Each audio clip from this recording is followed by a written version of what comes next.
Hello guys and welcome back to Phat Pack Magic, the only place you can get your dose of live vintage cube. The cube is charged up and fired off and we are ready to go. And the first thing I see is Force of Will. I love that card. It is such a great pack one pick one. It doesn't lead you into a specific deck, but it almost always amplifies whatever deck theme you're going for. But it looks like Victor has picked out Prime Titan from the pack and pulls it to the side. Now, he passed over Polluted Delta, Sneak Attack, and Force of Will. 3 top-end cards in any draft for Primeval Titan. So that tells me that Victor is all in on the green strategy. Now, whether he wants to go with big green, or maybe Gruul, or maybe black-green cheats, I'm not sure yet. But Prime Titan, that's like him calling out, I'm building this deck for me on the stream right now. And looks like there's some good stuff coming up. There's Necromancy, maybe. Maybe the Sundering Titan. I do like Necromancy. It seems like a strong early pick because if he's going for the Reanimator strategy, Prime Titan is a fine Reanimator target. It's going to ramp him up a bit, but it looks like he's got Solemn Simulacrum pulled to the front, so he might be going for more of the big green strategy rather than a Reanimator build. But he tugged at that Nissa. Is she going to be the pick? Yep. She's pack 1, pick 2, and she's a fine 3-mana planeswalker, especially in green, where you can drop her down as early as turn 1 if you get a Mox or 2. And, I mean, Nissa is just strong. She's a great creature that can end the game on her own, building up her own creature base, and then following it up with an Anthem on top of that. And now we've got Strip Mine and Through the Breach. Now, I love Strip Mine here because just grabbing basic lands with Primeval Titan kind of sucks, but Strip Mine's a nice pick, especially because like the green deck is going to be ample on lands, and maybe stalling them out might be the good thing to go. But he's also got the Gilded Goose pulled to the front, and Gilded Goose has proved itself in Modern, Standard, and Pioneer as an efficient mana dork that is also great against the aggressive decks. But there's also Through the Breach in there, and Victor may be inclined to pass it because he already passed the Sneak Attack in the previous pack over, no, he goes for the Through the Breach. Now, he could go, oh my god, there's Grizzlebrand. Wow. The Reanimator Cheats deck is definitely open up right now because there was Necromancy and he pulls the Grizzlebrand. Wait, maybe not? He might be taking a look at the Noble Hierarch instead. I do like the Grizzlebrand here. Maybe the Bayou, but I think the Grizzlebrand is the pick here. Being able to Through the Breach Grizzlebrand and drawing 7 cards can just be backbreaking, especially if you're in a kind of deck where you can just deploy your hand with as much mana as you can in a turn or two. But he does go for the Grizzlebrand, and he's going to pass the pack to the left, and let's take a look at pack 5. There's Dance of the Dead. So the Reanimator deck is definitely going around, and there's a really late Vidalcan Shackles. I know Victor isn't in blue, but I don't think people respect Vidalcan Shackles enough. That card is just insane for any blue X deck. But Dance of the Dead, I think, is the great pick here, and it looks like Victor agrees with me, or I agree with Victor, whichever way you want to go with it, because, I mean, he's got some of the big creatures that you need. You need Grizzlebrand, and maybe another big fatty, maybe an Eldrazi that he can tuck into the yard. The only thing he's missing right now is a way to discard everything. Maybe a Putrid Imp or a Nuna's Prowler. But here's another pack. Ooh, another Reanimator spell. Oh my god! And there is Survival of the Fittest and Shallow Grave in the same pack. This Reanimator deck is just being passed and fed right to Victor, and while I may have saw his pass of Force of Will as very questionable over Prime Titan, I think it's definitely starting to pay off for him because that Survival does everything the Reanimator deck wants to do. It pitches the big cards to the yard, and he can find his big cards from the deck, and all he needs is a few maybe dorks to go with it to pitch and get. And ooh, there's Ramunap Excavator. Now, I would be afraid to pass that card because Strip Mine was just in the pack a few picks ago. But Victor isn't scared. He's going to go for that Sylvan Caryatid and say, you know what, I'm going to try and be able to cast everything that I'm drafting. And there's a nice little payoff. Jiraga Treespeaker. Normally it doesn't go this late as one of the more powerful mana dorks.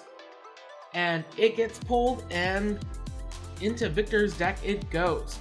Now we're on the wheel here. So there's some of the multicolor cards, and there's the Overgrown Tomb, which Victor snap picks. And I think, you know, I'm definitely on board with it over the Ravenous Chupacabra, but I'm kind of sad to see it go, because if Victor could get maybe Recurring Nightmare, that Chupacabra just becomes a nightmare for its opponent, being able to kind of cycle through it.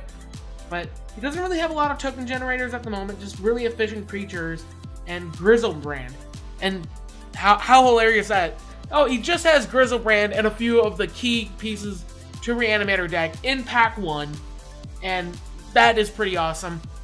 Now, while we're waiting for the next pack to come to Victor, I want to talk to you guys about the affiliate program. I just got accepted for the TCG Player affiliate program, so if you want to buy some of the stuff that I'm showing you on this video, check it out, because I'll be honest, I use TCG Player all the time myself. I like the fact that they grade their cards correctly for the most part, and if they don't, they back up your purchases. So if you buy a near mint Grizzlebrand and it doesn't come in near mint, it's MP, LP, you just complain and be like, hey TCG Player, the person that sold me this didn't do it right, and TCG Player will be like, hey, you know what, let's fix it. But here we are, pick 10, and that is a really late Assassin's Trophy. It's telling Victor that black-green is open. So he picks that up immediately, and next pick is, wow, there's a pretty late Inquisition of Kozilek and a Hedron Archive. So the blue artifact deck might be open? That's pretty late. But he's going to take the Inquisition. I think it'll be oh, wow! That Bayou wheeled, and that is a clutch wheel for Victor. That is incredible. That definitely tells me that black-green is open, and it should tell Victor the same thing. I mean, his deck so far is completely stacked. Now, this isn't too much of a great pick. Boros is open, White's open, so Victor picks the Mizium Mortars and another Boros pair of cards. And Terminus gets taken, and now we are on pick 15, and looks like whatever it was distracted by Victor's luxurious hair. But we're going to take a quick break, go to our sponsors, and then we'll be right back.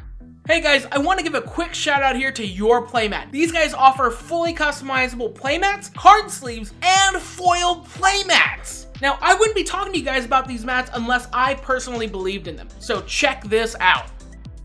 Yeah, that is the Mox Jet Alter on the Phat Pack Magic draft videos, and we put that on a mat. And here's the best part. Your Playmat believes in me and believes in my channel, and therefore believes in you guys. So that's why they're doing a special discount code only for Phat Pack Magic YouTube subscribers. Put in the code PPM15 and get 15% off any playmat you order. Foil, regular, anything you're looking for. PPM15. So what are you guys waiting for? Go make your own mats and show off your style. And we are back, and it is pack 2 time, and we are looking through what Victor's got going on. There's a few juicy cards in here, not so much for Victor, but I do like that Xenagos, and wow, Mana Crypt. That sounds pretty good. I mean, Victor's not all in on the artifact kind of strategy where you just get a bunch of artifact mana, but Mana Crypt is pretty much equal to power in a lot of situations. So yeah, he does the correct thing and he picks it. And we are on to the second pick, and there is a nice juicy target. There's Tooth and Nail. He's only got a couple of bombs, but it's early in the pack and pretty early in the draft. And I think Tooth and Nail is really strong here. I mean, he can start kind of going in for more silver bullet style big fatties. I mean, being able to smash down a Ulamog from your deck is pretty good, but he's also pulled the Worn Power Stone pretty close to the front. And I think he's better off going for creature mana rather than artifact mana. Even though he just pulled up the Mana Crypt, mainly because of survival of the fittest. He'll be able to... Oh, so that was the card that was his last pick, and that was Spawn of Mayhem.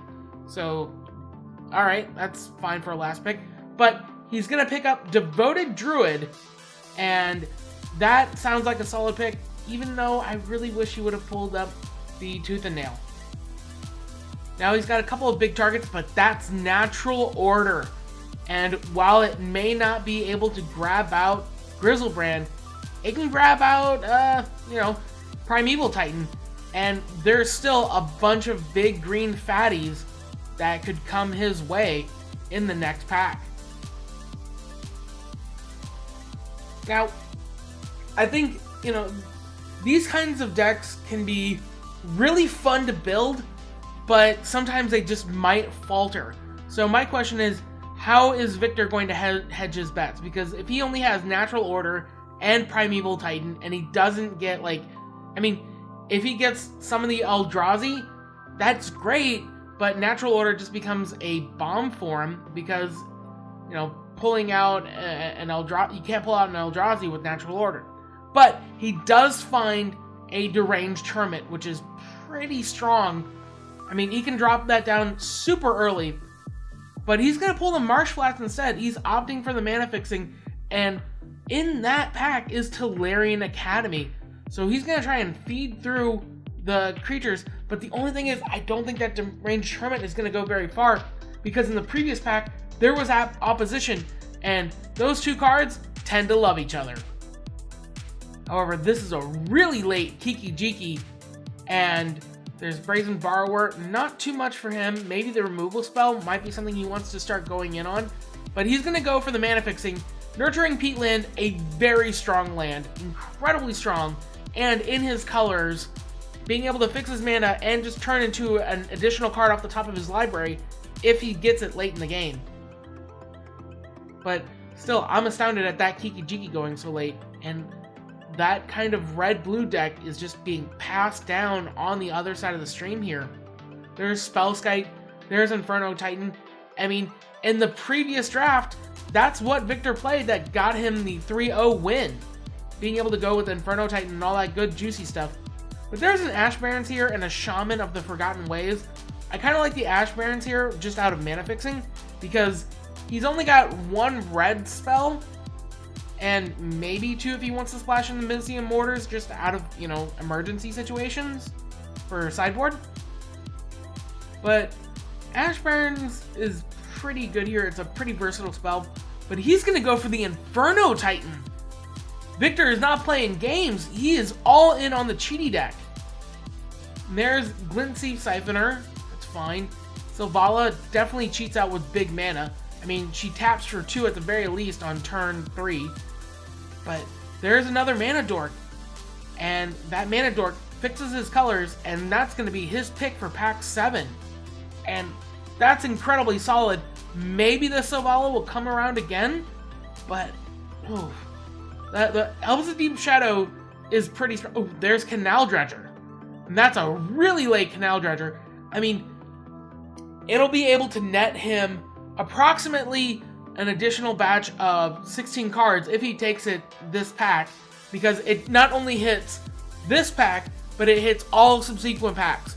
So a lot of players have picked it pack 1, pick 1, simply because it will net them an additional 24 cards over the course of the draft. But he's got a tough choice. There's Elvish Mystic, but he's going to go for the Golgari Signet. He wants that mana fixing, and it's a little bit of ramp as well, so it just does both jobs so efficiently. And I guess he wants to be able to hardcast Grizzlebrand, but we are wheeling here, and Pelucranos and Xenagos wheeled as well, which Xenagos, not so much of a surprise. Gruul has a little bit of a hard time establishing a foothold in a powered vintage cube, simply because of how much it costs, and you're competing with red cards against the mono red deck and the ramp cards from the mono green deck. But I think Xenagos would be an awesome splash here. He's already got the Inferno Titan, and giving an Inferno Titan haste and +6/+6, that's a lot. That's a lot. And that's a lot. But holy crap, without a second thought, Tooth and Nail comes around and wheeled as Victor picks it up in his pack 2, pick 10. Wow, what a wheel! I mean, I guess, an opposition wield.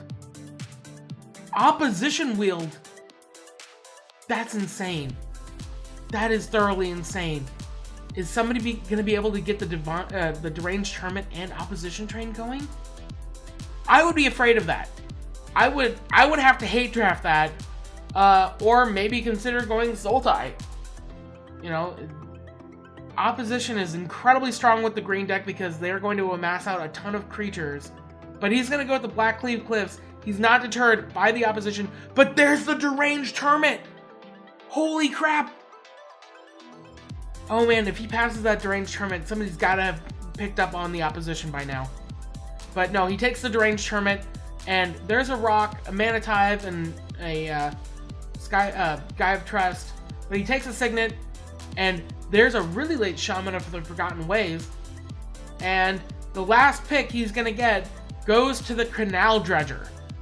So, unfortunately, we're not going to be able to see what that is. I think it just got taken and passed to the Canal Dredger. Because we are going on to Pack 3 here in just a moment. And I have to say, Victor's deck has really come together so far. There's a lot of just... Okay, so Porcelain Legionnaire is going to the Canal Dredger, so we get to see that. But his deck so far has really come together. He's got a strong green-black base, and he's got the ability... Wow, there's Craterhoof Behemoth. And if you want something to go with your natural order, it is Craterhoof Behemoth. And what a pack this is. Time Spiral. And Vivian Reed even, nice Shockland. But that Craterhoof Behemoth has to be on Victor's radar because he's got the natural order. He's got the Tooth and Nail. He's got, this is the payoff that he was looking for, and he got there. Without Craterhoof Behemoth, his deck would be a lot harder to manage, a lot harder to really get out. He could maybe natural order for Xenagos, but that doesn't seem like it's going to be doing a lot in comparison to, being able to pull out a Craterhoof Behemoth and just win the game that way. So we're on to the next pack. Garruk Apex Predator. He's pretty strong, especially if you've got a lot of ramp. There's an Underground Sea, a Lotus Cobra, and a good chunk of ramp, and a Tinker. So, there's stuff for everybody in this pack. The Underground Sea getting past is going to make the blue-black players' day. But I think Lotus Cobra is the correct pick here for Victor. He needs a little bit more stuff to get low to the ground. He needs a little bit more ramp to kind of start powering out stuff. And being able to mana fix off playing a land is pretty legit. He was trying to show me this stuff on camera while we were filming, but he went a little too high.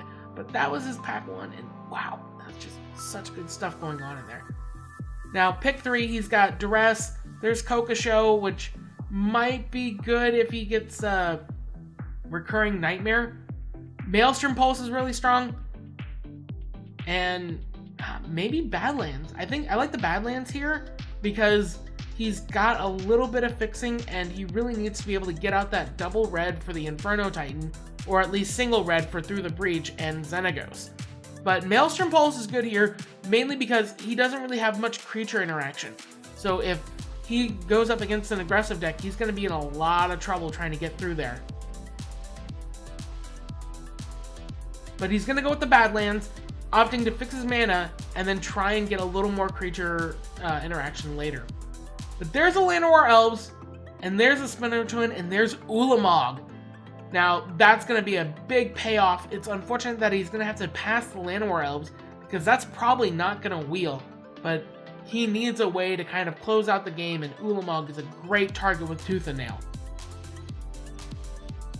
There's a Verdant Catacombs, a really late fetch land for pick 5, and there's a Wooded Foothills. There's a couple of fetch lands, but I think the Verdant Catacombs is really good here because it's going to grab the Bayou, the Overgrown Tomb, and the Badlands. It fixes all of his colors very neatly for one card. But maybe he's going to go with the Wooded Foothills instead?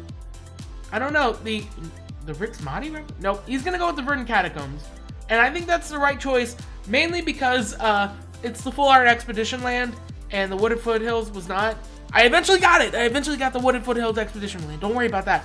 But I think for this draft, Verdant Catacombs is gonna look a lot better on camera. But going through his deck, he's got a strong, like, he could probably build his deck from there. He's probably not looking for too much more. Maybe a little bit more creature interaction.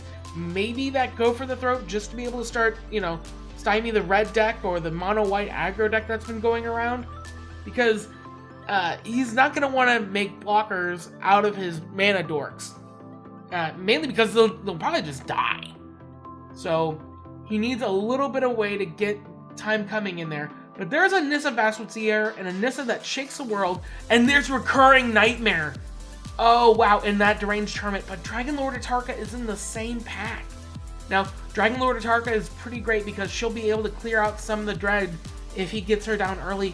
But I really like that Recurring Nightmare. I really like that Recurring Nightmare because he's got the Deranged Hermit, so he can just loop the Recurring Nightmare, and he's got the Survival of the Fittest. And oh, thank God he takes the Recurring Nightmare. Wait, no! No! He takes the Farseek! God damn it, Victor! God damn it! Victor!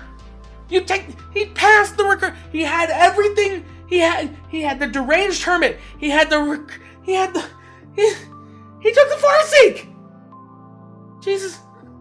Okay, I'm gonna have an aneurysm. He took Farseek. He had the Reanimator deck and he took Farseek. Alright. Okay. Alright, Victor, you better win this tournament. I swear to God, you better win this tournament. Because, yeah, okay, he's taking the Bloodstained Mire. I don't care about anything now. I don't care about anything ever. I'm just... Oh, I mean, there's Bird Alive. Great. I mean, he had Survival, and he had Deranged Hermit, and he had Recurring Nightmare, and he could just go infinite off of those 3 cards. Oh. Alright, I'm back, I'm alive. He takes Bloodstained Mire, which is awesome. He needs the mana fixing. And there's Life and Death, but Reanimate is a great late pick there, but it's also in the same pack as Stinkweed Imp, meaning that's going to be... I mean, he might wield the Stinkweed Imp, because it's not... Putrid Imp.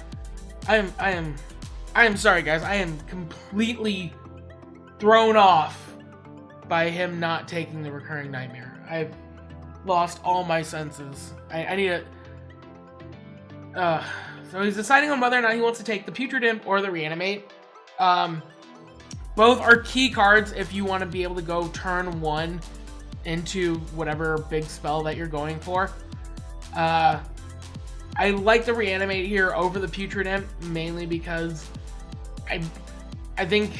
Nope, he's going to go for the Putrid Imp instead of the Reanimate, and I doubt the Reanimate's going to wield. There's Snuff Out, which is pretty good. I like that card for this kind of deck, meaning that...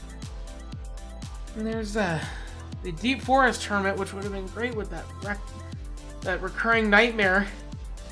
But there's also an Avacyn's Pilgrimage in the pack, and that seems to be the pick. I mean, he's got a lot of good mana dorks, and he just wants to be able to pump out these spells as fast as possible. But we are on the wheel, and in that wheel, he takes Wall of Roots, Snap Pick, because the amount of mana that you're going to be able to generate, and it's great against the aggressive decks. And Utopia Sprawl and Explore have wheeled around. I kind of like the Utopia Sprawl here, but the same question is how deep into ramp does he want to get? He's got a lot of ramp already. He's got the Dorks, he's got the Lotus Cobra, he's got the Wall of Roots, he's got the Farseek. He's got the Farseek, guys. He got that clutch late pick Farseek that's gonna make and break his deck. I don't know how he's gonna build Reanimator without Farseek. He got Farseek, guys. Got Farseek. Took the Farseek. Alright. So he's deciding on whether or not he wants to go for Utopia Sprawl. I like the Explore here. In all honesty, I like the Explore here. Mainly because it's draw a card. It's gonna dig him out a little bit. And he's got a good amount of lands. I mean, essentially, Explore is like a really cheap Time Walk. I mean, if you play Time Walk on turn 2, you're basically drawing a card and playing a land. That's Explore. And, but he's gonna, maybe Utopia Sprawl? I've lost all interest in what he picks now, because he didn't take the card. He got the next Kokusho, and you can infinite go with Kokusho in the Recurrent Nightmare. Ah! God. There's Sarkin though, and Sarkin's fine.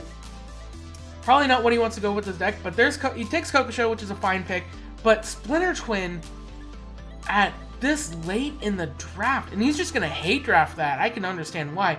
Rixmatty Reveler is fine. It's a draw a card and discard a card, which is pretty fine for, you know, being able to loot away your big creatures. That way you can reanimate them later. Thundermaw Hellkite, and then Mardu Woeweeper is going to the Canal Dredger. And thing is, with this pack, it's kind of weird because a Lore Seeker was opened in this pack, so there's going to be a couple of last picks that Victor's not going to get. But there's Wildfire and Buried Alive, and Buried Alive is going to be his last pick. But that's it for us this time, guys. However, I got something really cool I want to tell you about. So I worked with this website called Cube Cobra, and we implemented a deck builder. So you're going to be able to take Victor's entire draft pool and put it in the deck builder and build your own deck. Now, that's awesome on its own, but I'm going to up the stakes. The person who builds a deck and submits it in the comment section below and gets the most likes by next week is going to get a free Signature Spellbook Jace Edition. That's right, a free Signature Spellbook Jace Edition. And all you have to do is build a deck and submit it in the comment section below. How easy is that? But that's it for us this time. If you like the content and you want to see more, hit that notification bell, hit the subscribe button, check us out on Instagram, and if you like the content and you really want to support, check out some of the links in the description below. But until next time, may all your packs be fat.